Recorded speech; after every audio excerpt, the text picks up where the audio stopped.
perempuan pejuang Hong Kong. Ada nanti di YouTube. Sudah nonton? Jangan lupa like and share. Ibu, kalau ibu follow Ustadz dapat ilmu. Diamalkan ilmunya dapat lagi pahala. Disebarkan lagi ilmunya dapat amal jariah. Nah, kalau ibu follow artis, saya yakin semua di sini ada yang follow artis. Apa kau dapat kalau follow artis? Hai guys, kita lagi di Jepang guys. Kita lagi makan guys, sushi guys. Emang kamu dikikirimi? Ya. Saya heran, ibu-ibu follow artis sampai jutaan, ratusan, puluhan juta followernya. Sementara ulama dia ndak follow. Apa dapat kalau gosip artis? Hati-hati lihat itu follow-follow itu di artis. Kontennya kadang-kala membuat kita lupa Tuhan. Ya. Nah, makanya follow Dasat Latif.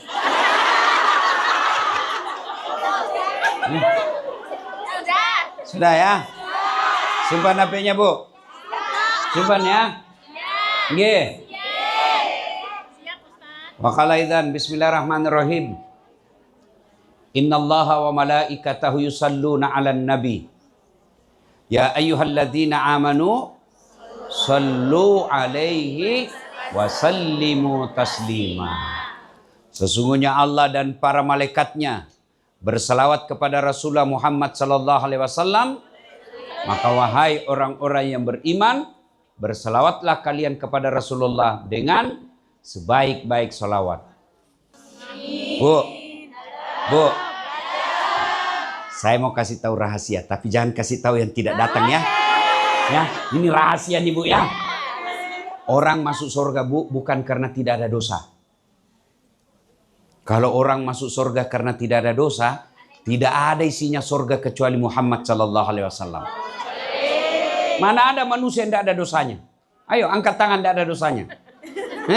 Di sini saya lihat muka-muka penuh dosa juga semua. Apa dosanya Bu? Dosa gosip. Paling banyak tukang gosip di sini. Lewat ustadznya aja masih digosip itu. Selagi itu juga bajunya yang di YouTube. Pasti ada dalam hati begitu kan? Iya toh?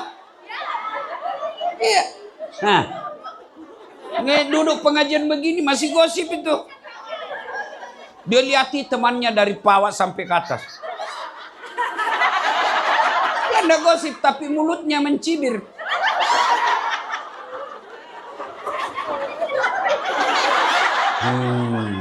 Jadi tidak ada orang tidak ada dosa. Ya. Ya, ini yang ceramah. Masya Allah, banyak juga dosa saya Bu. Selama saya sudah 3 hari di sini Bu, habis samar saya Bu. Aduh, banyak barang halus. Siksa saya Bu. Dia bilang teman saya, kenapa dilihat Ustadz? Ya, pasti dilihat. Barang bagus. Gitu Bu. Lalu kenapa orang masuk surga Ustadz? Kenapa orang masuk surga? Karena pahalanya lebih banyak daripada dosanya. Kalau ibu yakin banyak dosa, maka amal harus lebih banyak. Kalau ibu yakin tidak banyak amal, maka kurangi dosa. Yang jadi masalah, kita banyak dosa, kurang amal, mau masuk surga. Memangnya ada orang dalam? Ya, tidak mungkin. Jadi rumusnya pertama harus banyak amal, kurang dosa.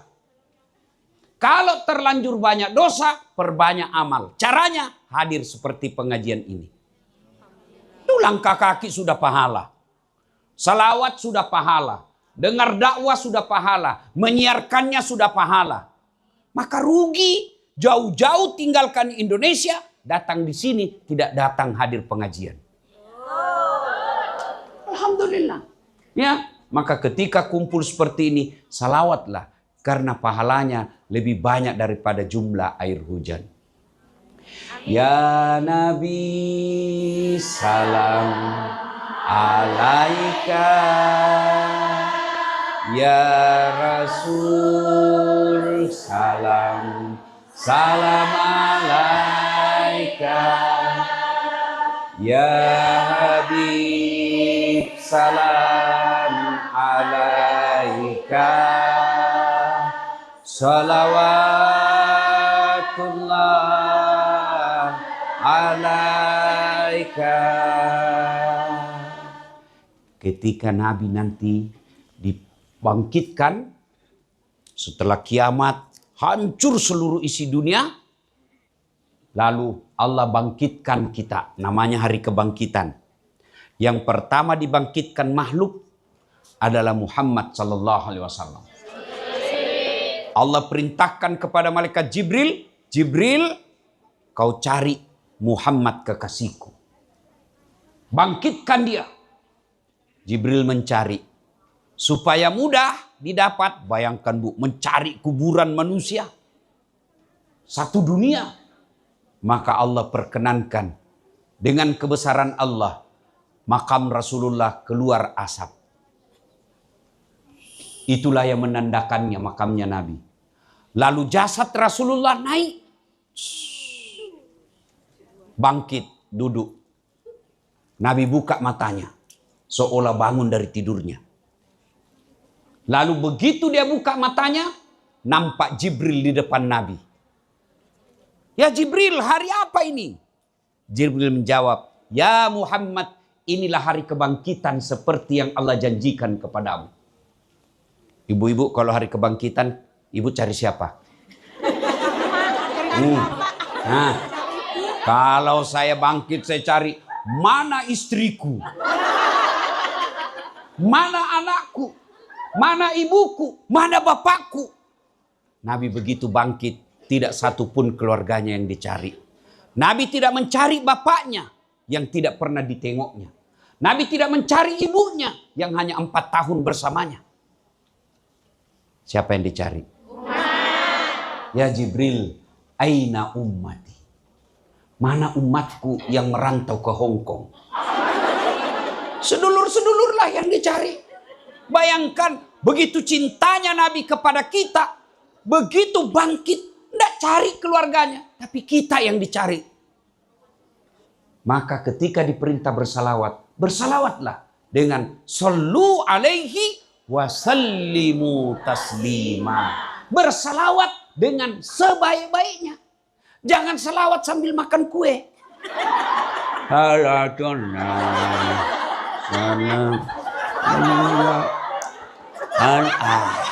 Beleng-beleng. Ya. Salatullah ala toha rasulillah. Salatullah salamullah ala yasin habibillah.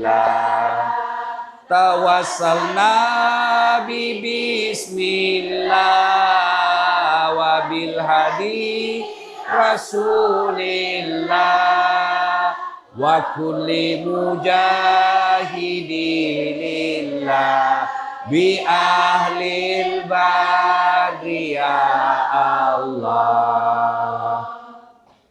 Lagi di rumah nih, di kosan atau di rumah juragan, dapat WhatsApp, Bu, saya lihat suamimu dengan cewek. Gelisah, mau balik, tidak mungkin. Mau minta cerai, untung dia itu yang perempuan, dia dapat laki kita. Maka minta pertolongan Allah menjaga suami kita. Gimana caranya? Bertawassul kepada Rasulullah. Menyebut nama Nabi sebanyak-banyaknya. Salawat kepada Nabi. Seolah-olah ada Nabi di tangan kita. Kita sambut tangannya. Ya Allah, lindungi suamiku. Ya Allah, saya jauh ke tempat ini. Saya tidak ingin seperti ini. Tapi inilah takdirmu ya Allah. Saya harus cari nafkah. Karena suami saya malas. Ya toh? Kalau suami sampean semua rajin, tidak sampai kita ke sini, Bu. Hah? Ya Allah, saya mau minta cerai tapi saya tak mampu janda. Saya minta cerai belum tentu saya dapat lagi yang lebih baik. Maka saya minta perlindungan-Mu ya Allah. Lindungi suami saya Allah. Pelihara anak saya. Ya Nabi salam alaik, ya Rasul salam alaik. Ibu minta bersalawat terus. Gara-gara salawat itu akhirnya Allah kabulkan doanya ibu. Amin. Tapi doanya di atas sajadah. Bukan di grup WhatsApp. Ini sedulur-sedulur saya tengok semua rajin berdoa. Di Instagramnya berdoa. Di TikToknya berdoa. Di Facebooknya berdoa. Ya Allah lindungilah suamiku. Sibuk betul Tuhan mau baca statusmu. Ya. Ya. Betul. Maka mulai hari ini berhentilah berdoa di status. Apalagi sampai mengungkap aib-aib suami di status. Tidak senang dengan suami bukan dengan mempermalukannya di media massa. Bukan dengan menghinanya di medsos. Tapi mintalah pisah secara baik-baik. Ini dia Ustaz. Tak kusangka kau begitu. Kesepian banget. Ibu ketawa karena ada pelagunya di sini. Ya? Ya Bu? Ya Nabi salam alaika. Ya Rasul salam alaika. Ya Habib salam alaika. Salawatullah alaika. Ibu dapat WhatsApp, anakmu nggak pernah pulang, jalan aja kerjanya sama cowoknya. Padahal ibu merantau ke sini untuk anak. Kita jauh-jauh ke sini cari nafkah agar anak kita kuliah supaya dia tidak jadi TKW seperti kita. Ternyata duit yang kita kirim dia pakai pacaran. Mau balik tidak bisa. Tinggal di sini sak-sak napas kita. Kita berserah diri kepada Allah. Kita tidak punya daya dan kekuatan. La haula. Ibu bangun sholat hajat di malam hari. Minta pertolongan kepada Allah. Ya Allah Zat yang maha melindungi. Saya tidak mampu melindungi anak saya. Engkaulah sumber perlindungan. Lindungi anak saya ya Allah. Saya rela datang ke sini jadi babu. Saya rela datang ke sini jadi pembantu. Saya rela ke sini mengurus orang tuanya orang. Saya sendiri tidak mengurus orang tuaku. Karena saya sayang kepada anakku. Ya Allah, manalah berkah hidup saya kalau anak saya jauh dari rahmat-Mu. Rahmati anak saya Allah. Jangan kau biarkan dia larut dalam dosa. Ibu nangis karena anak. Tidak mungkin Allah tidak dengar doa. Cuma kan kita tidak berdoa. Iya ibu. Saya berdoa Ustaz. Tapi tidak di atas sajadah. Saya berdoa Ustaz. Tapi pakai bahasa Arab tidak tahu artinya. Banyak permintaan, Ustaz. Wah, bingung malaikat. Apa maksudnya ini, Bu? Lain di bibir, lain di hati. Dia mau doakan anaknya supaya jadi anak soleh. Tapi yang doa dia baca doa minta hujan. Iya, Bu? Bu? Mau punya doa anak yang taat, anak penghafal Quran? Mau? Mau? Coba ikut. Bismillahirrahmanirrahim. Allahumma barik lana. Bima rasaktana. Doa mau makan itu, Bu. Kenapa ibu ikut? Karena ibu tidak tahu artinya. Bu. Jadi ketika ada masalah di rumah tangga kita, salawat supaya doa kita cepat makbul. Ya. Wa qala idzan bismillahirrahmanirrahim. Ya ayyuhalladzina amanu taqullaha haqqa tuqatih wa la tamutunna illa wa antum muslimun. Wahai orang-orang yang beriman, bertakwalah kalian kepada Allah dengan sebenar-benarnya takwa. Sebenar-benarnya takwa. Dan janganlah engkau mati illa wa antum muslimun. Sebenar-benarnya takwa. Jangan takwa ketika pengajian, pulang pengajian barangnya orang dibawa pulang.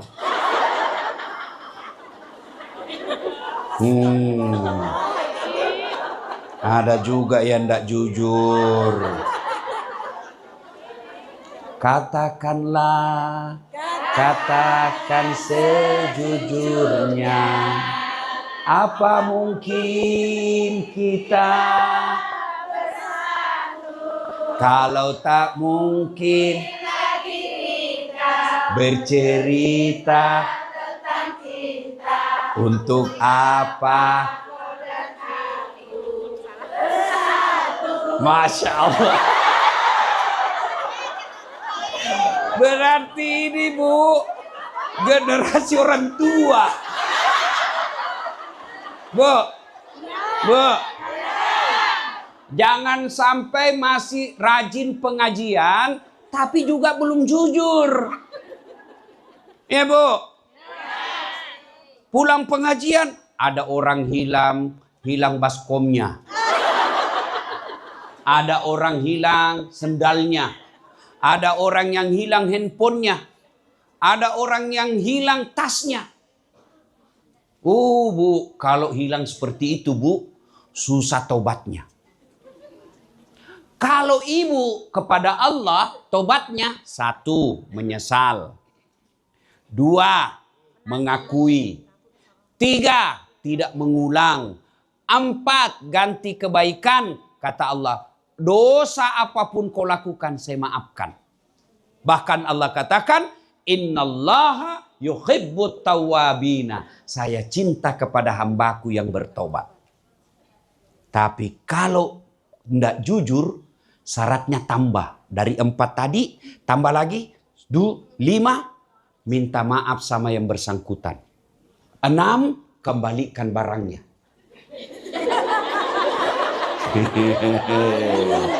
Jadi kalau ada yang pernah ngambil sebelum ibu tobat, dulu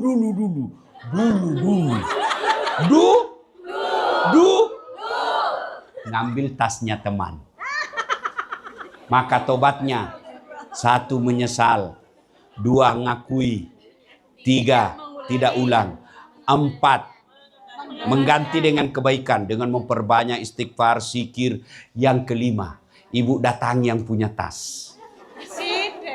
Bu, mohon maaf Bu, saya hilang. Panjenengan punya tas, saya yang ambil. Waduh, padahal saya sudah tuduh sekamar saya. Ternyata sampean yang ambil. Maafkan saya Bu. Oke lah, saya maafkan kau. Tapi kembalikan tasku. Bagaimana kalau kita malu ketahuan Ustadz? Pakai perantara. Hubungi Ibu Salma. Bunda, ini rahasia berdua Bunda ya. Jangan sampai Ustadz Nas'ad tahu. Ini saya ngambil, saya bertobat kepada Allah, saya kembalikan. Sebagai wujud tobat saya Bunda, ada uang 1.000 ringgit, 1.000 dolar di situ saya titip. Tapi tolong jangan beritahukan. Itu susahnya kalau tobat kepada manusia Bu, syaratnya nambah. Ya? Maka yang pernah ngambil barang-barangnya orang, kembalikan besok. Saya kira itu di sana, bukan di sini. Ya kan? Nah, Ibu Bapak, saudara-saudara sekalian yang saya hormati teristimewa, Bunda Salma. Wow, luar biasa. Yang paling banyak pahalanya malah hari ini beliau. Kenapa? Beliau yang ngundang saya. Iya kan? Iya. Biar saya mau ceramah kalau ndak ada yang kasih kumpul. Mana mau saya ceramah di sini 2 jam ndak ada pendengar. Saudara-saudara sekalian, ibu lewat. Astagfirullah. Sudah beleng-beleng itu. Iya toh? Masya Allah. Alhamdulillah. Diteleponnya siang malam untuk mengatur acara ini. Bukan cuma itu, saya dibawakan makanan. Masya Allah. Alhamdulillah. Kita hormati Bunda Salma. Yang saya hormati juga Mbak Yanti. Nah, ini beliau juga yang ngurus saya selama di sini. Jenis kelamin perempuan, tapi jiwa laki-laki. Saya bilang sama teman saya, hebat ini, kalah-kalah kita di sini. Mau dia tahu semua jalan. Akhirnya saya pergi jalan-jalan juga. Beliau dia atur betul, masya. Mengatur manusia biasa saja itu luar biasa pahalanya, apalagi mengatur ulama. Masya Allah, Bu. Ini bukan dasat yang diurus, ulama. Dan ulama itu warisatal anbiya, pewaris para nabi. Jelek-jelek begini, Bu. Saya memang tidak gagah, Bu. Saya tidak cakep.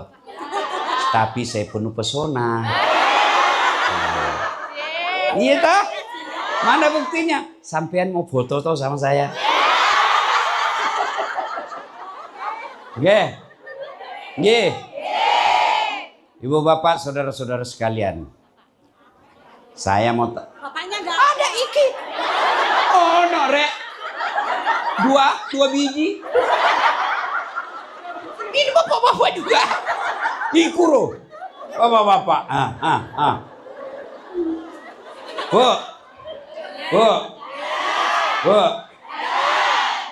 Ini kaki nikmat dari Allah.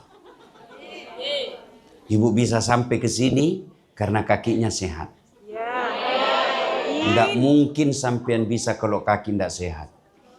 Coba nikmatnya kaki kita, Bu. Jalannya gantian.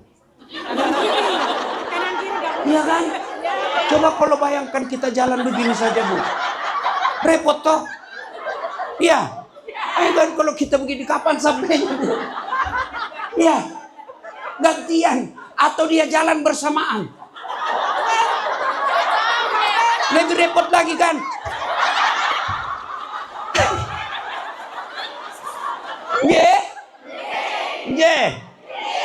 Maka kita ucapkan Alhamdulillah.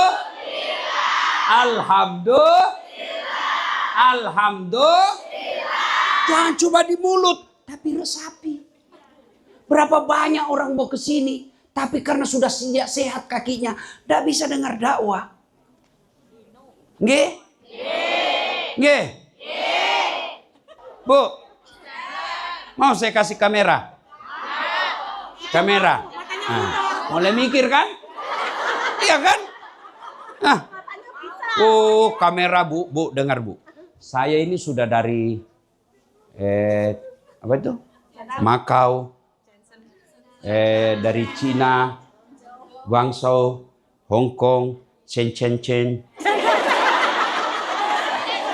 Ya kan? Ya? Iya kan saya tidak kerja di sini, Bu. Coba kalau ibu tanya Makassar, biar saya tutup mataku, saya tahu semua. Iya. Saya keliling-keliling. Cari apa? Lensa. Lensa kamera Vivo. Ada itu? Kameranya bagus, Bu. Tapi apakah itu yang hebat? Tidak. Bukan. Apa yang hebat? Mata. Mata panjenengan. Biar ada handphone kamera bagus, kok ada mata. Iya toh? Iya. Hebatnya lagi nih mata panjenengan semua. Dia bisa bedakan mana bos, mana mantan. Bisa dibedakan mana istri, mana tetangga. Coba bayangkan kalau tidak bisa dibedakan, Bu. Tak tukar-tukar, Bu. Kenapa lain-lain rasanya ini malam? Ternyata juragan. Iya kan? Iya. Hebatnya lagi nih mata, Bu. Ibu punya handphone itu kan kadang-kadang blur. Sudah foto kabur jadinya. Mata, Bu, autofokus. Langsung udah perlu diputar-putar. Nggih? Nggih? Maka kita ucapkan alhamdulillah. Alhamdulillah. Demi Allah, Bu, Ibu bisa sampai di sini bekerja karena Allah kasih mata yang sehat. Itu syukur dari Allah. Berapa banyak orang mau sehat matanya? Dikasih dokter, dikasih segala kesehatan. Kasih dokter paling hebat, kasih obat paling manjur. Tidak sembuh-sembuh matanya. Kalaupun sembuh, tidak bisa normal lagi. Maka kita ucapkan alhamdulillah. Alhamdulillah. Iya, Bu. Bu.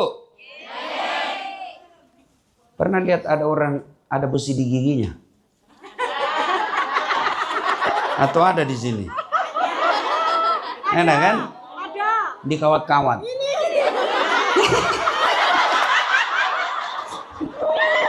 Bu. Bu.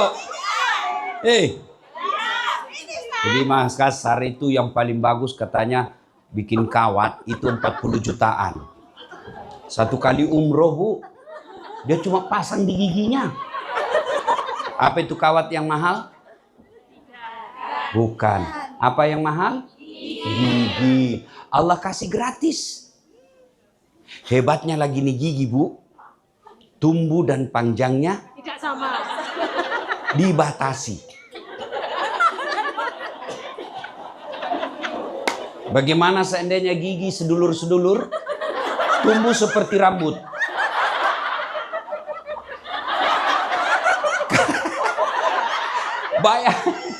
Saya yakin Ibu pasti skip dan unfollow saya seandainya.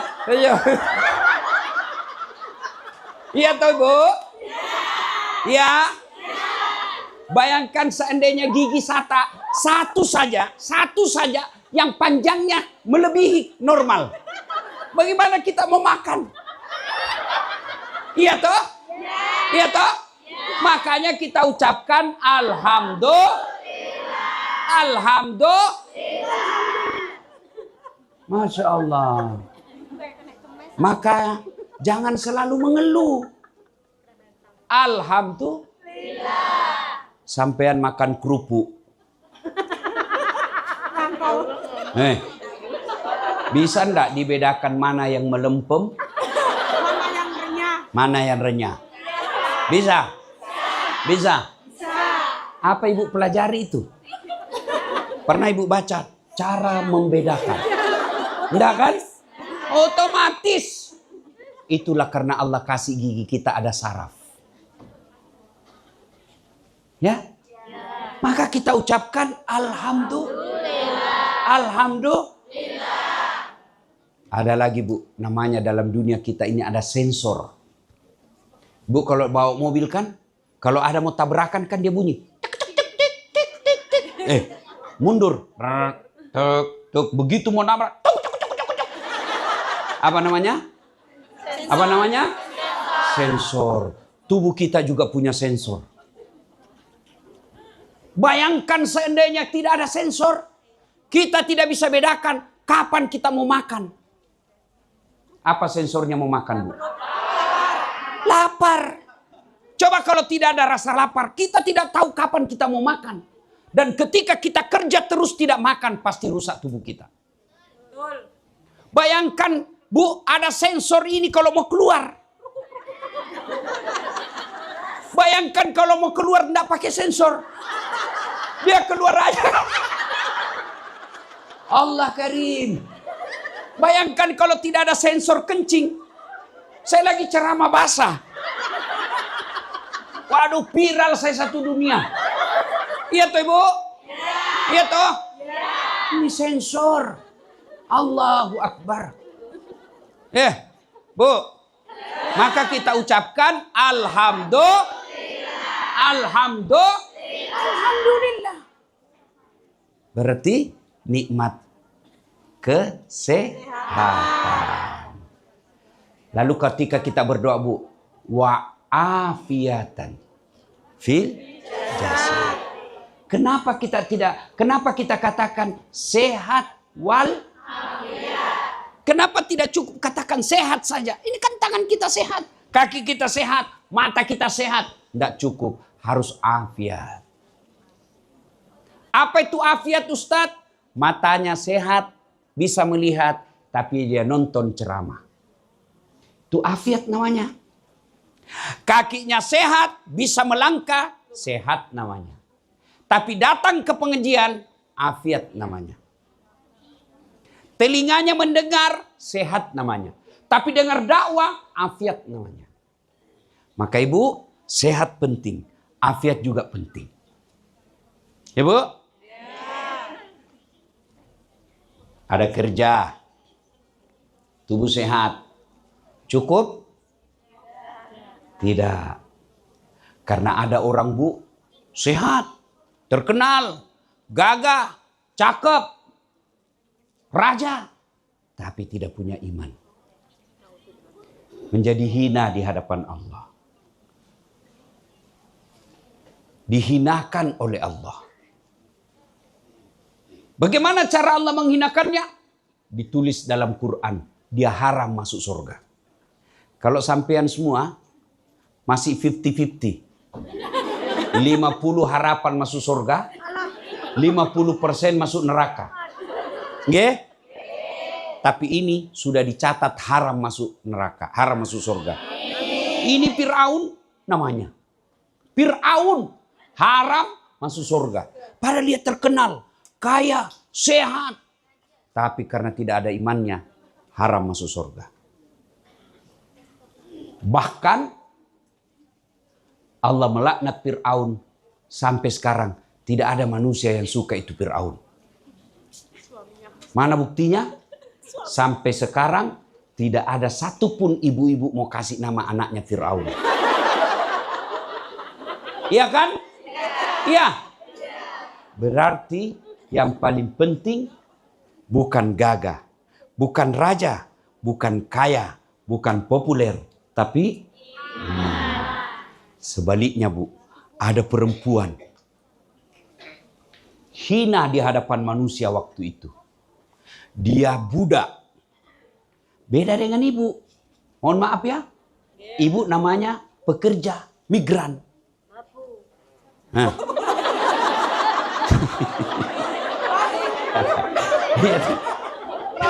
Bukan saya bilang, Bu, ya. Ya. Bu, ibu kerja masih gaji, Bu. Masih digaji, Bu. Ini budak. Apa itu budak, Bu? Hak milik. Bu, dengar. Budak itu hak milik. Budak itu boleh dibakar, boleh dibunuh, tidak punya sama sekali hak asasi. Itu namanya budak. Kalau itu yang ibu sebut tadi, ibu masih digaji. Iya toh? Ibu masih bisa berhenti. Pekerja namanya. Iya. Ini budak namanya. Apa tugasnya? Menyisir anaknya Fir'aun. Tadi satu raja, satu hamba sahaya, budak. Disisir rambutnya. Jatuh sisirnya. Lalu ini Masita berkata, La ilaha illallah. Tiada Tuhan selain Allah. Dengar anaknya. Masita, apa maksudmu? Tiada Tuhan selain Allah. Iya, Tuhan saya Allah. Bapak saya? Bapakmu raja, bukan Tuhan. Saya lapor kamu. Silakan. Kamu tidak takut? Siapa yang takut? Lapor. Anaknya Masita. Papi. Tapi dalam hadis bukan papi, kan? Supaya ibu gampang, ya. Ini Masita mengancam stabilitas ketuhanan papi. Maksudnya apa? Masa dia katakan papi bukan Tuhan? Papi hanya raja. Hah, betul? Iya, panggil Masita. Adili, dinyatakan bersalah, hukumannya apa? Masita, kalau kau tidak merubah keyakinanmu la ilaha illallah, tiada Tuhan selain Allah, saya rebus kamu. Silakan. Anaknya tangkap. Pancinya besar, Bu, mendidih airnya. Bayangkan, manusia bisa masuk, betapa besarnya itu kualinya. Masukkan anaknya. Kata Firaun, Masita, ibu macam apa kamu? Masa kau biarkan anakmu itu? Kau tidak sayang sama ibumu? Apa kata Masita? Firaun, jangan kau ajari saya soal sayang. Tidak mungkin saya tidak sayang anak saya. Dia 9 bulan dalam kandunganku. Saya lahirkan antara hidup dan mati. Tidak mungkin saya tidak sayang anak saya. Tapi Firaun, cintaku kepada anak tidak boleh mengalahkan cintaku kepada Allah Subhanahu wa Ta'ala. Nakku, saya cinta kau. Kita ketemu di sorga kelak. Goodbye, Daddy. Bye-bye. Nggak ada ini dalam buku, Bu. Ini tambah-tambah. Menggelepar anaknya. Mati. Firaun geleng kepala. Masya. Luar biasa Masita. Tes lagi. Suaminya. Panggil suaminya. Masita. Suamimu pun saya rebus. Kalau kau tidak mau ubah keyakinanmu. Silakan. Suami macam apa kamu? Istri macam apa kamu? Masa kau tidak sayang sama suamimu? Firaun, jangan kau ajari saya soal sayang kepada suami. Tidak mungkin saya terima lamarannya kalau saya tidak sayang dia. Tapi sayangku kepada suami tidak boleh menyayangkan salahku kepada Allah Subhanahu wa Ta'ala. Bang, maafkan saya. Saya cinta kau, Bang. Tapi cintaku tidak boleh mengalahkan cintaku kepada Allah. Goodbye, my darling. Menggelepar. Kata Firaun. Luar biasa ini Masita ini. Akhirnya apa kata Firaun? Masita, sekarang giliranmu. Pasukan, ikat Masita. Apa kata Masita? Firaun, tidak usah kau ikat saya. Saya turun sendiri. Dia turun ke kuali. Mati anaknya. Direbus suaminya meninggal. Dirinya pun menggelepar mati karena rebusan air. Tapi tetap la ilaha illallah. Apa balasan Allah? Ketika Nabi Isra Mi'raj, Nabi mencium ada wangi sekali sampai Nabi terpesona. Ya Jibril, bau apa dia? Apa arwah para nabi? Bukan. Arwah para rasul? Bukan. Malaikat? Bukan. Siapa dia? Dialah rohnya Masita dan keluarganya. Bu, Masita rela mengorbankan segala-galanya untuk iman. Jangan sampai ibu mengorbankan segala-galanya, mengorbankan iman untuk mendapat segala-galanya. Ulang. Masita mengorbankan segala-galanya untuk mendapatkan kekuatan iman. Jangan sampai ibu korbankan iman untuk mendapatkan segala-galanya. Bu. Nah sekarang para perempuan yang datang merantau ke sini. Jadilah Masita. Jadilah Masita. Masita pekerja. Tukang sisir. Ibu juga pekerja. Apa artinya, Mak? Gosok WC. Jauh lebih berarti, Bu. Jauh lebih mulia daripada pejabat kita di Indonesia yang menyengsarakan rakyat. Bu.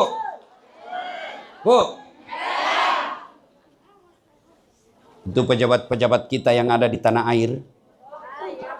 Nanti akan bertanggung jawab di hadapan Allah ibu datang ke sini. Kalaupun tidak dimasukkan ke neraka mereka, paling tidak mereka akan ditanya. Ibu kalau ditanya polisi meskipun tidak dipenjarakan stres. Ya Bu ya. Kawan saya kemarin itu ditanya di imigrasi stres dia Pak. Padahal belum dipenjara tuh. Belum dimasukin bui dia sudah stres. Ditanya. Baru ditanya itu. Begitu juga nanti di akhirat. Pejabat-pejabat yang membiarkan rakyatnya datang merantau ke sini. Padahal mereka perempuan yang harus dilindungi. Mereka punya tanggung jawab melindungi rakyat Indonesia dari Sabang sampai Merauke. Tapi dibiarkan rakyatnya datang cari nafkah di sini. Padahal kita sendiri negara yang kaya. Mereka akan bertanggung jawab. Kalaupun tidak masuk neraka, mereka akan ditanya. Dan pertanyaan itu akan merepotkan mereka. Kenapa kau biarkan perempuan-perempuan Islam? Mereka harusnya dilindungi di negara. Mereka harusnya dilindungi oleh kamu sebagai pemimpinnya. Kenapa kau biarkan mereka cari nafkah? Padahal negaramu sendiri kaya. Baik-baik solawat. Itu tadi tuh di Sungai Mahakam saya lewat. Banyaknya itu pengangkut batu bara. La haula baik. Kaya memang ini Kaltim. Tapi kenapa masih banyak jalan bolong-bolong?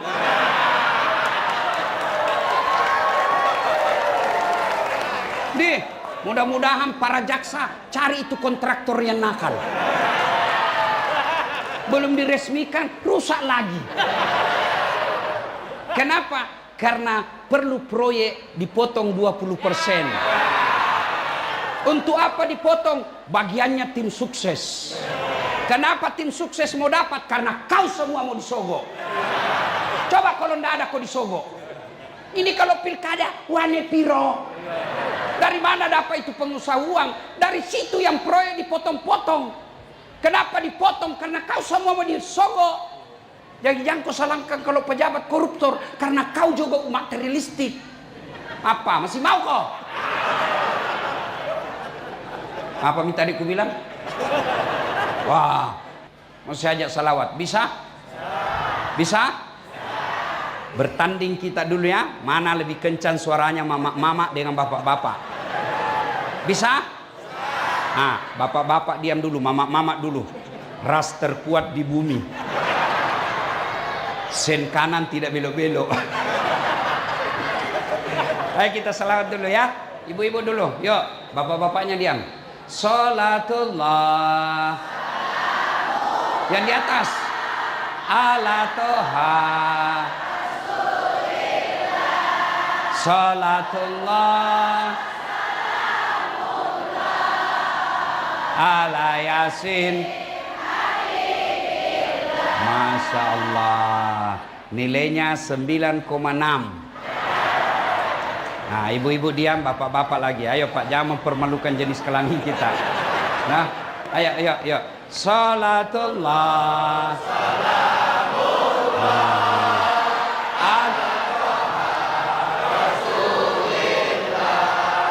Salatullah. Ala Yasin. Masya Allah. Nilainya 9,8. Nah, ibu bapak semua diam, kita dengar Pak Kajati dan stafnya. Kau diam kau, kita dengar Pak Kajati. Ayo ini semua. Ya Pak ya, ayo Pak Waka, ya salawat sama-sama Pak. Ayo Pak Haidar, ayo salawat, kita mempermalukan jaksa. Ayo salat.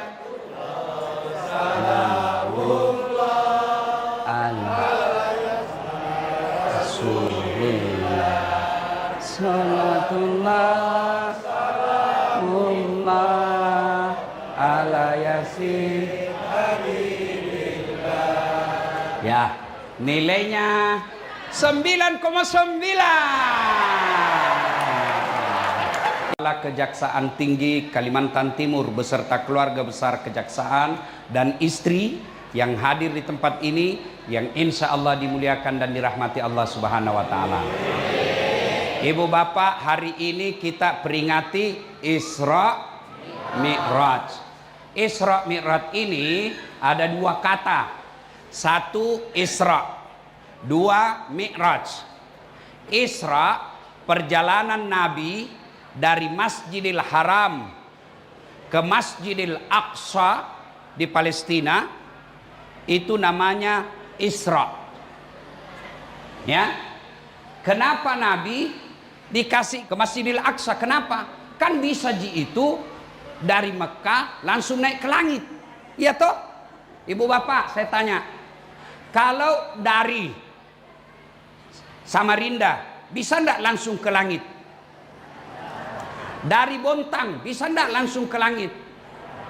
Dari Balikpapan bisa enggak langsung ke langit? Bisa. Kenapa Nabi? Nabi saja dari Mekah langsung naik ke langit. Kenapa mesti ke Masjidil Aqsa dulu?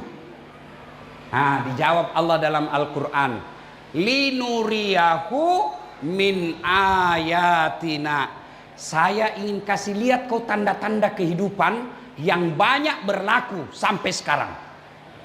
Jadi dari Mekah ke Masjidil Aqsa itu Nabi diperlihatkan karakter-karakter manusia. Tidak semua, kan banyak karakter manusia, tapi tidak semua dikasih contoh dalam perjalanan itu. Hanya kecil saja keping-keping kehidupan yang Allah jadikan pelajaran dalam Isra Mi'raj itu. Kenapa? Karena penting itu masalah yang dikasih contoh. Tapi ibu baru tahu dulu, Nabi Isra Mi'raj itu disebut tahun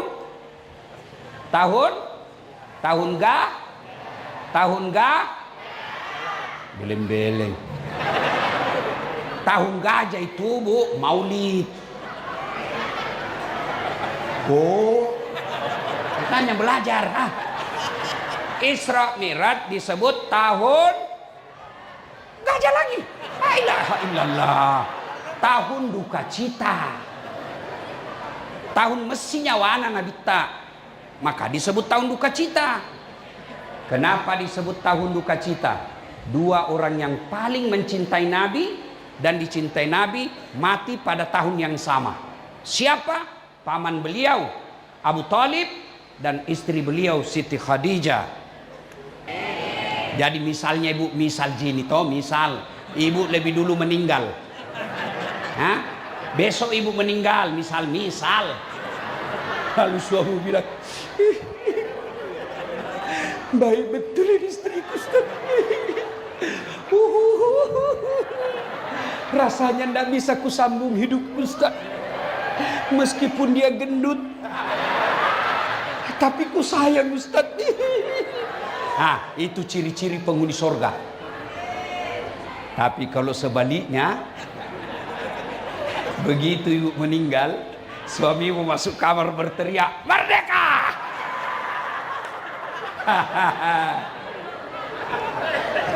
Ibu-ibu jaksa, ada ibu jaksa di sini? Apa namanya itu? Ibu Darmaka. Ada begitu? Ada istri jaksa di sini? Ibu mau enggak gampang masuk surga? Mikir itu, mikir nih. Mau enggak ibu? Taati suamimu. Bu, andai saja kau lihat itu namanya di ipaitakko, dikasih lihat kok surga, neraka, maka kau andai saja sudah kau lihat itu api neraka, kau lihat itu surga, kau pasti bilang, ambil mi suamiku, saya masuk surga. Tapi sayang ibu-ibu jarang dengar kisah neraka dan surga. Dia lawan suaminya. Apa? Datang suaminya kodong pengadilan, nak kompori. Bodoh memang tongko kau. Masa itu temanmu baru 2 tahun jaksa, deh gelangnya kayak pelek sepeda. Itu kau lamamu mau jadi jaksa penuntut umum. Masa itu pengusaha batu bara pakai kau situ-situ. Masa tidak bisa kau dapat kangak gelang dari kasusmu? Nah, ini nanti suaminya kalau masuk neraka, istrinya dulu di blender. Iya, berapa banyak kasihan aparat penegak hukum dipermalukan gara-gara istrinya yang tidak mensyukuri penghasilan suaminya. Tenang kok Pak, saya bela kok. Bu, dengar ini baik-baik bu. Ya kok pura-pura ndak dengar. Dengar ibu. Itu suami bu, andai saja boleh dia kasih ku itu jantungnya, dia kasih ku. Cuma kan rezeki itu bukan suami yang tentukan. Dia bersaudara, seibu sebapak, tapi kan rezeki itu Allah yang ngatur. Kalau itu manusia yang ngatur, mestinya itu yang bersaudara sama rezekinya. Mestinya itu semua yang jaksa sama pangkat golongannya, sama jenis mobilnya. Tapi kan Allah yang ngatur itu rezeki suamimu. Sehingga apa? Ada kalian sudah 30 tahun jadi jaksa masih ngontrak-ngontrak. Ada kasihan yang baru 10 tahun sudah ada rezekinya mobil. Itu Allah yang ngatur. Jadi jangan kau paksa suamimu gigit sikunya. Hei, mau kau kasih iPhone 16 bu? Mau? Mau? Gigi sikumu. Gigi nih? Gigi sikumu. Apa? Itulah pesan orang tua saya dulu. Ajak musuru toa isiku nalakemu. Jangan kau suruh suamimu melebihi kemampuannya. Ibu-ibu Dharma Karini, insya Allah jadi istri jaksa kau tidak akan miskin. Salah kalau ibu mau kaya, suamimu jaksa. Salah. Kalau mau kaya, kawin kau sama pengusaha tambang batu bara. Kalau jaksa, insya Allah kau tidak akan miskin. Yang kita takuti itu kan miskin. Kau kira enak jadi orang kaya? Ada kawan saya, Ustadz, saya mau berdoa. Apa doamu? Saya mau minta private jet. Saya bilang, sadar kok? Kalau ndak nak kasih ke Tuhan, ndak nak sayang ke Tuhan, salah kau dek. Justru nak sayang ke Tuhan, tidak nak kasih kau private jet. Kalau kau berdoa, ya Allah berikan saya private jet, langsung Allah kasih kau. Di mana kau parkir? Di mana kau parkir? Di mana kau beli uang aftur? Di mana kau bayar zakat pajakmu? Di mana kau mau bayar pramugari? Di mana kau mau bayar pilot? Nah gajimu pegawai negeri. Itulah makna ayat la yukallifullahu nafsan illa wus'aha. Allah tidak bebankan kecuali kau mampu. Kalau nak kasih ke Tuhan private jet, di mana mau kau parkir? Maka nak kasih ke Tuhan motormu saja dulu. Kenapa? Enak masuk parkir rumahmu. Maka kalau ibu-ibu mau kaya, salah kalau bersuamikan jaksa. Tapi insya Allah kau tidak akan miskin. Kalau kau paksa suamimu melebihi kemampuannya, maka dia akan terlibat pinjol. Sudah pinjol, maka terlibat judol. Judi online. Anakmu jadi game online. Kamu menjadi belanja online. Menjadilah kau keluarga online. Ibu, hei, dengar kak dulu. Bu, mau baik rezekinya suami sebagai jaksa? Mau? Dengar baik-baik. Ibu, suami pergi pengadilan. Ibu bantu sholat duha ku di belakang. Ya Allah, tunjukkanlah suamiku yang hak adalah hak. Dan berikan kemampuan mulutnya untuk membela yang hak itu. Tunjukkan yang batil adalah batil. Dan berikan kesanggupan kepada suamiku untuk memberantas kebatilan itu. Ya Allah, kau larang saya korupsi.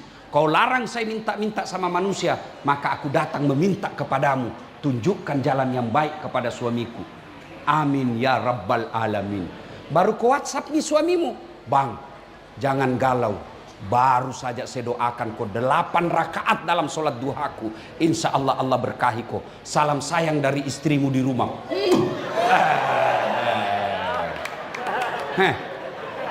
Saya tanya ke sama Pak Jasa. Pernah di WhatsApp istri tak begitu? Paling dari WhatsApp. Jangan lupa singgah beli pisang. Ibu, bisa? Jamak ibu, tidak ada orang di Kaltim ini mati kelaparan. Tidak ada. Jadi jangan cemas soal ini. Cemaskan kalau akidahnya suamimu rusak. Bagaimana caranya? Ingatkan. Telepon sebagai istri soleha. Bang, saya bangga suamiku jaksa mewakili negara memberantas kebatilan. Saya bangga bersuamikan jaksa sarjana hukum karena engkau akan menegakkan keadilan di negeri kita. Bang, sudah waktunya sholat. Tidak ada gunamu jadi jaksa kalau kau tidak sholat. Itu bisa ibu? Bisa? Kenapa nalapas sekali? Bisa? Masya Allah. Kalau begini sifatnya Bu, tidak ada alasannya Tuhan tidak kasih masuk ke surga. Cuma kalau datang suami kita maki-maki, bodoh memang kau. Nah bilang suami tak, kenapa bodoh-bodoh, kenapa kau mau kawin sama saya?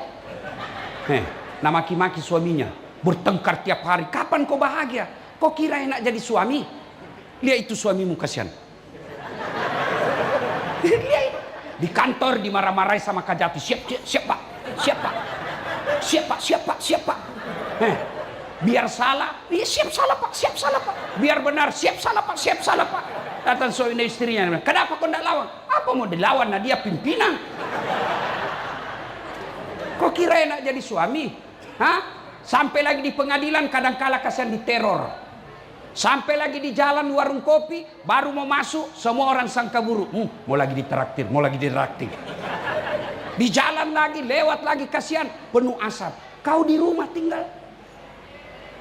Maka ketika kau durhaka sama suamimu, jangankan masuk surga, baunya surga kau tidak dapat. Bagaimana Pak? Puas minta? Sebenarnya saya tidak mau bahas ini, Bu. Cuma bapak-bapak pesan. Jadi jangan salahkan saya. Tapi Pak, bapak juga harus adil. Enggak? Lihat kasihan istri kita di rumah. Lihat kasihan itu istri. Siapa yang lahirkan istri kita? Ayo jawab Pak. Siapa lahirkan istrimu? Ibunya. Siapa yang carikan nafkah? Bapaknya. Siapa yang didik dan sekolahkan? Orang tuanya. Siapa yang ikuti sekarang? Suaminya. Kenapa? Karena dia sayang sama suaminya. Lalu sampai di kaltim kau selingkuh, kau sakiti hatinya. Nah bilang jelek istriku Ustaz, itu jodohmu. Kenapa? Allah Maha Adil. Karena kalau dia cantik, dia malu jalan sama kau. Kenapa? Karena kau juga jelek. Itu adil toh. Saya heran laki-laki tidak tahu menghormati suami istri. Lihat itu kasihan istri kita. Tidak ada kewajibannya jual-jual, tidak ada kewajibannya cari nafkah, tapi dia lakukan itu untuk apa? Meringankan beban pekerjaan suami. Itulah istri. Kalau dia ngomel, pasti dua sebabnya kalau dia ngomel. Satu, penghasilan tidak cukup. Maka dia bawa pelampiasan ke ngomel. Yang kedua, bapak jarang belikan perhiasan. Iya toh Bu? Dengar. Tidak percaya Pak Kajati? Dengar baik-baik. Biar suami tidak pulang, yang penting ada ini uang dia cari Pak. Jadi masalah kita jadi suami jarang pulang, tidak bawa uang pulang, pasti ngomel. Maka yang baik, suami hormati istri, sayangi istri, istri minta ridha sama suaminya. Masya Allah. Kalau begini, biarlah gaji kita 7-10 juta satu bulan, tapi kita bahagia dalam rumah tangga. Daripada bertengkar tiap hari, hamil lagi. Ada juga begitu, saya lihat, maksa, hamil misalnya. Oh, kalau saya istriku Ibu, meskipun saya selisih 26 tahun, itu kalau saya mau pergi ceramah, dia angkat koperku. Saya masuk mobil, sebelum saya duduk, dia cium tanganku. Baru dia cium lagi jidatku. Dia cium mata kanan. Kiri lagi. Ini agak lama. Kenapa istriku? Sudah itu, dia peluk saya lalu dia usap dada. Ustadz, ridhoi saya. Meskipun semalam saya bertengkar dan marah, pasti dia bilang, Ustadz, ridhoi saya. Bu, ibu-ibu di rumah, bapak-bapak sekalian, ketika bapak mau keluar rumah, jangan lupa peluk dan minta maaf kepada pasanganmu. Kita tidak tahu ajal menjemput di jalan. Ada kawan saya baru-baru ini di Jakarta, masih aktif. Malam hari masih di grup WhatsApp, masih dikirim videonya bercanda di warung kopi. Pagi pergi main tenis, ajal menjemput, jenazah pulang ke rumah. Bagaimana kalau malamnya kita sudah bertengkar dengan bini, bertengkar dengan suami, tidak sempat minta maaf, sampai mati kau tidak akan memaafkan dirimu. Maka setiap mau keluar rumah, peluk istrimu, Minta maaf sama istri. Peluk suamimu. Lupakan pertengkaran. Mudah-mudahan rezekimu berkah. Nah, makanya disebut Nabi tahun duka cita. Nah, sudah. Karena ini Isra Mi'raj. Selesai tugasku. Pesan sponsor. Nah, sudah. Nabi kemudian diperjalankan dari Masjidil Haram ke Masjidil Aqsa. Bapak-bapak jaksa yang sudah dekat-dekat pensiun, yang sudah muka-muka sakaratil maut, sudah Pak, investasi akhirat. Ibu-ibu, ini yang banyak-banyak saya lihat emasnya. Ayo Bu, Bu, kalau ibu meninggal siapa yang pakai itu emasmu Bu? Anak, istri kedua. Begitu ibu meninggal, tarik cincinmu suamimu. Ini cincin kau minta dulu saya. Tidak mau keluar dia kasih sabun. Sudah itu dia cabut lagi gelangmu. Ini dulu waktu kita pergi umroh. Saya belikan kau emas Dubai sayang. Dia tarik lagi gelangmu. Ini usia perkawinan kita yang ke-25. Terakhir nak cabut gigi palsu. Sudah itu dah bungkus. Sayangku, kenapa cepat kau tinggal saya? Dia bungkus emasmu. Dia kasih masuk di laci. 3 bulan kemudian kenalan janda. Nah lupalah kau. Dia ambillah itu gelangmu. Dia buka laci sambil dia bilang maafkan saya sayang. Dia kasih, dia bilang apa sama si janda? Dek, ini cincinku. Mantan istriku sudah mati. Ambil sayang. Oh, daripada emasmu dipakai istri kedua, mending kau sekolahkan anak yatim. Bapak-bapak jaksa, ibu-ibu jaksa yang terhormat, mungkin susah menyekolahkan anak kita jadi penghafal Quran. Putus asa jangan. Wala ta'yasu min rauhillah kata Allah. Gimana caranya? Cari anak hafal Quran. Bapak subsidi 500.000 per bulan. Itulah hartanya bapak yang tidak akan hilang. Bapak-bapak jaksa yang saya muliakan, tidak usah jadi cari ustadz Pak. Berat. Saya sekolahkan anak yatim sudah ratusan. Padahal saya tidak kaya. Itulah yang membuat saya selalu tenang. Mau mati kayak hari ini tidak ada masalah. Kenapa? Saya sudah merasa ada tabungan saya. Tapi coba lihat orang kaya. Tidak pernah berderma. Meninggal, gedungmu, hartamu diperebutkan anak-anakmu. Iya kalau anak kita anak baik. Anak tak baik tapi menantu tak kurang ajar. Dia pakai mobil kita selingkuh. Dia pakai mobil kita berbuat maksiat. Rumah kita yang setengah mati kita investasi dia jadikan hotel. Dan hotel itu dipakai berzina. Bersedekahlah. Dan demi Allah tidak ada orang bangkrut gara-gara sedekah. Ibu-ibu punya masalah, sedekah. Tidak usah curhat di Facebook. Tak kusangka kau begitu. Di mana di kau? Kesepian banget. Lebih baik ibu bangun sholat hajat. Ya Allah, ini ada duit 100.000, ada uang 5 juta ya Allah. Saya bawa ke panti asuhan. Tolak bala. Mudah-mudahan suamiku terhindar dari maksiat wanita jahat. Bismillah. Kasih. Insya Allah suamimu yang jaga. Allah yang jaga suamimu. Cuma yang jadi masalah kalau suami juga bangun. Sholat tahajud. Ya Allah ada duitku 5 juta. Capek sudah saya lihat istriku. Marah-marah aja kerjanya ya Allah. Ini ada 5 juta. Tolak bala ya Allah. Dia bilang malaikat yang mana ini dikabulkan doanya. Yuk sedekah. Dan tuan-tuan perlu sadar, sedekah tidak mesti duit. Apa sedekahnya para jaksa? Tegakkan keadilan seadil-adilnya. Jangan salahkan orang yang benar, jangan benarkan orang yang salah. Barangkali kalau Bapak membela pengusaha, ya barangkali anggaplah benar Bapak dikasih duit 5 miliar. Tapi 5 miliar itu barangkali di hadapan Allah membuat anak kita jadi pesina, membuat istri kita kepala batu. Tapi Bapak membela penjual-jual sayur yang salah, kasihan. Barangkali dia cuma datang bawa 3 liter gula, tapi itu ikhlas, seikhlas-ikhlasnya. Dia datang bawa karena dia senang dibantu. Itu yang membuat Allah tersenyum kepada kita. Itulah sumbangannya para jaksa, menegakkan keadilan. Sumbangannya para dai, ilmumu. Berceramalah yang baik, jangan menghasut dan hanya tahu memaki-maki pemerintah. Ada penceramah seolah-olah dia panitia hari kiamat. Masuk neraka, masuk surga, kau yang pegang kuncinya.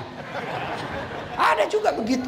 Bikin judul ceramah, tablik akbar, kesalahan orang-orang yang sholat berjamaah. Kenapa orang berjamaah kau salahkan?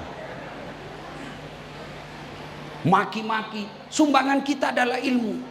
Sumbangan para ASN, jadilah aparat. Itulah sumbanganmu. Bayangkan kalau Bapak jadi jaksa 40 tahun, betul-betul menegakkan sila kedua, keadilan sosial bagi seluruh rakyat Indonesia. Lalu Bapak tegakkan kemanusiaan yang adil dan beradab. 30 tahun, 40 tahun Bapak lakukan itu. Berapa banyak pahala yang Bapak lakukan?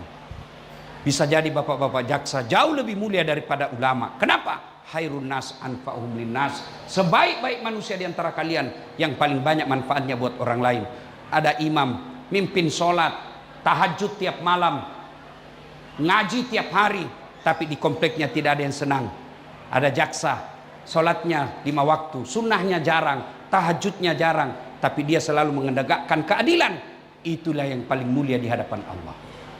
Maka merugi kalau Bapak punya kuasa tidak menggunakan kekuasaan itu untuk amar ma'ruf nahi mungkar. Waktu terbatas. Kenapa Nabi diisrakan? Isra Mi'raj. Kenapa? Nabi kan lagi berduka. Lalu Allah apa kasih hadiah? Apa yang Allah kasih, Bu? Apa yang Allah kasih? Salat. Ketika Isra Mi'raj, Nabi lagi duka. Banyak masalahnya. Nabi tidak dikasih puasa. Nabi tidak dikasih haji. Nabi tidak dikasih zakat. Tapi apa Allah kasih? Salat 5 waktu. Itu artinya begitu ada masalahmu, salat solusinya. Mana ada orang tidak ada masalahnya? Tunjukkan saya. Ini yang pakai bos-bos kita ini ada semua masalahnya ini kuliah ini. Coba, sudah dari apa sih istilahnya Pak? Asisten, aspidum, tentu mau jadi jaksa tinggi. Sudah jadi jaksa tinggi, tentu mau jaksa agung muda. Sudah jaksa agung muda, mau lagi jaksa agung. Begitu manusia, selalu mau. Waktu jadi mahasiswa, apa masalahnya? Mau jadi pegawai. Sudah jadi pegawai, selesai tidak. Mau jadi kepala bagian. Sudah jadi kepala bagian, mau jadi kepala dinas. Sudah jadi kepala dinas, selesai, mau jadi sekda. Sudah jadi sekda, mau jadi wali kota. Sudah wali kota, mau 2 periode. Sudah 2 periode, ditangkap jaksa. Iya Pak, banyak orang kita lihat begitu toh. Iya, mana ada orang tidak ada masalahnya. Ini malah di depanku semua muka-muka penuh masalah juga sendiri. Ini yang ceramah. Allah Karim. Bapak hanya lihat saya senang-senang ketawa-ketawa. Tapi dalam dunia dakwah banyak sekali masalah saya. Ditipulah. Ustadz ini cuma 2 jam. Tahu-taunya 9 jam. Kenapa kau bilang 2 jam naik perahu? Ini sudah 3 jam tidak sampai-sampai. Sebenarnya 9 jam Ustaz. Kenapa kau bilang 2 jam? Karena kalau saya bilang 9 jam pasti Ustaz tidak mau datang. Pernah juga Pak Kajati saya ketinggalan mobil di tengah hutan. Di Kera namanya. Perjalanan saya dari Makassar ke Palopo. Jam 1 dini hari. Sopir singgah, kencing, turun sebelah kanan. Saya turun sebelah kiri. Sopir tidak lihat saya turun. Begitu saya lagi kencing, sopir tancap mobilnya. Apalagi labok ini, beginilah saya lari. Pak, jam 1 dini hari. Saya cuma pakai baju ini dan baju dalam saya putih, songkok saya putih. Semua mobil yang lewat tidak ada mau ambil saya. Dikira saya pocong.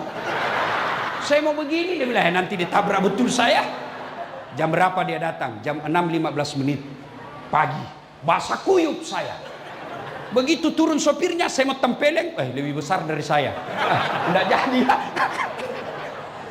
Pak, masalah. Tapi yang paling rumit sekarang adalah banyak janda-janda curhat yang Ustaz, baru meninggal suamiku. Adakah doa-doa penenang jiwa? Saya kirimi doa penenang jiwa. Lama-lama deh Ustadz, saya sudah tenang. Maukah Ustadz menjadi imam dalam hidup? Saya bilang, mohon maaf ibu, saya bukan imam, saya penceramah. Semua orang punya masalah. Iya. Maka alhamdulillah, adik-adikku para jaksa yang baru menarik karir. Allah tidak minta, kalau ada masalahmu, kau jadi kajati dulu. Tidak. Kalau ada masalahmu, kau jadi master hukum dulu, kau jadi doktor hukum dulu. Tidak. Allah tidak bilang kau jadi magister dulu, kau jadi anggota DPR dulu. Tidak. Allah cuma minta dua. Ista'inu bisabri wassalah. Sabar kau, perbaiki solatmu, saya yang kasih kau itu apa yang kamu mau. Maka adik-adik sekalian yang baru menuju karir, baru menjadi jaksa, perbaiki aja solatmu. Saya sudah solat Ustadz, kenapa hidupku susah? Karena kau tidak ikhlas. Hayya 'alas shalah, asar lagi. Kau tidak ikhlas. Saya solat Ustaz, betul kau solat tapi tidak ikhlas, main-main solatnya ini.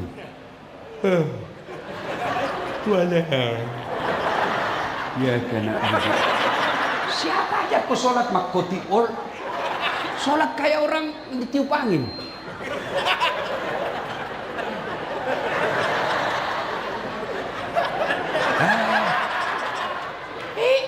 Kau ketawa karena kau begitu semua. Ya kau sholat tapi kau tidak ingat Allah. Apa yang kau ingat? Uang. Allahu Akbar. Tadi 200.000.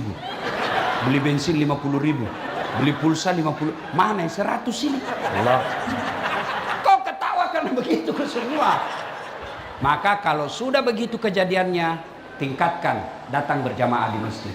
Karena kalau berjamaah di masjid, gangguan-gangguan seperti itu insya Allah hilang. Itu fungsinya kenapa Kejaksaan Tinggi ada masjid di kantor ini.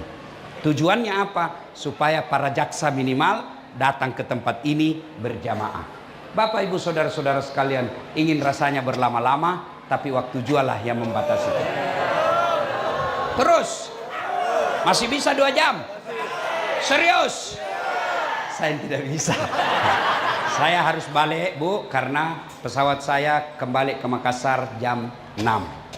Saya ini hanya datang sehari karena menghormati undangan jaksa. Kalau jaksa undang saya dan polisi, apapun saya akan datang. Kenapa? Karena beliau-beliau inilah penegak hukum. Bagus imannya. Biar saya bilang jangan narkoba, anak muda tambah jadi narkobanya. Tapi kalau dirintel, sebarkan anggotanya, kau tangkap pengedar, bisa selesai narkoba dalam 1 malam. Jangan korupsi, baik korupsi malah nak kasih ke uannya. Tapi kalau jaksa berantas korupsi, bisa selesai dalam 1 hari. Maka kita harus dukung. Kalaupun ada sesuatu yang kita lihat tidak baik, itulah namanya oknum. Tidak semua baik. Tidak semua baik, pasti ada. Ustadz juga begitu toh. Cuma biasanya kasihan kalau jaksa salah dibilang oknum. Kalau polisi salah dibilang oknum. Kalau ustaz tidak dibilang oknum. Mudah-mudahan kehadiran kita semua mendapat berkah. Jaksa-jaksa yang mengusahakan acara ini, Pak Kajati, diberikan umur panjang. Dibahagiakan rumah tangganya. Diberkahi segala penghasilannya. Diberikan karir yang baik. Terima kasih, lebih dan kurangnya mohon dimaafkan.